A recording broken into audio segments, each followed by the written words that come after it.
Hello, my name is Jiska Korbee and today I will be presenting the effect of vegetation cover, fire frequency and logging intensity on the abundance and distribution of small vertebrate species in the area of Helidon Hills in Queensland. Fauna surveys are crucial tools to determine the biodiversity of an ecosystem.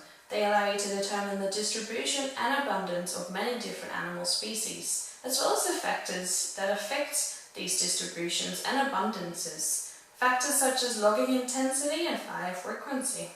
The aim of this study was to determine the abundance of animals in the Helidon Hills area in relation to the vegetation cover, fire frequency and logging intensity in these areas. 5 properties in Helidon Hills were accessed for this study. Helidon Hills is an area of land that's over 33,000 hectares in size and it's located about 100 km west of Brisbane.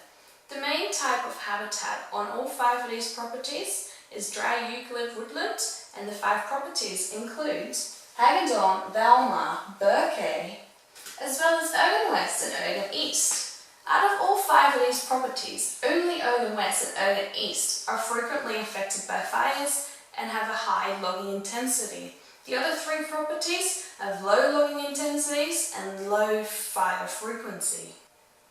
The methods of this study involve the use of 4 different types of traps: cage traps, pitfall traps, Elliott traps, as well as passive soil plots. On each property, there were 3 pitfall trap lines, each spaced about 200 metres apart with 5 traps on each line. They were spaced about 50 metres apart of each other. There was also 8 Elliott trap lines, spaced about 200 metres apart, with 10 traps in each line, spaced about 20 metres apart.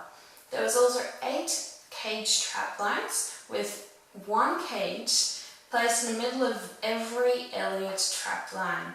Then there was random soil plots drawn all over every property, about 200 metres apart of each other. This map shows the setup of the traps at Ogun East property. These pink lines are the Elliott trap lines with the cross in the middle indicating 1 cage trap. These ones in red are the pitfall traps, and then the green spots are the random soil plots. The trapping went for 3 consecutive nights. As can be seen in these results, a much larger number of animals were trapped successfully on properties that had no logging and do not have frequent fires, compared to the much smaller number of animals trapped successfully on the properties with high intensity logging and many fires. Animals trapped successfully during this study include mice, dunnows, antechinus, possums, skinks, frogs, and even a lace monitor. Due to the small amount of trap nights actually conducted during the study, I am unable to conclude with certainty that the abundance of small vertebrates in the Helidon Hills area actually differs due to fire frequency and logging intensity.